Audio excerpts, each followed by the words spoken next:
ગુજરાતમાં 30 વર્ષથી ભાજપનું શાસન ચાલી આવ્યું છે, છતાં બી આ લોકો વિકાસ કરે છે। હવે એક ગામથી બીજે ગામ જવા માટે રોડના ઠેકાણા નથી અને તોય પાછા વિકાસના બળિંગા ફૂંકે છે।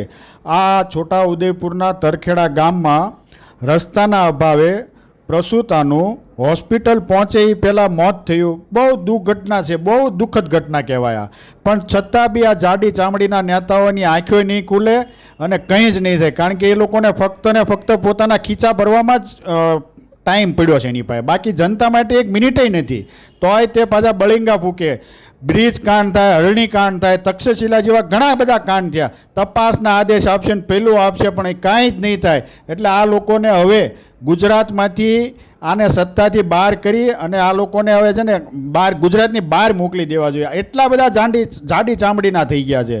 એટલે જનતા, તમે જાગો, તમારા આત્માને જગાડો।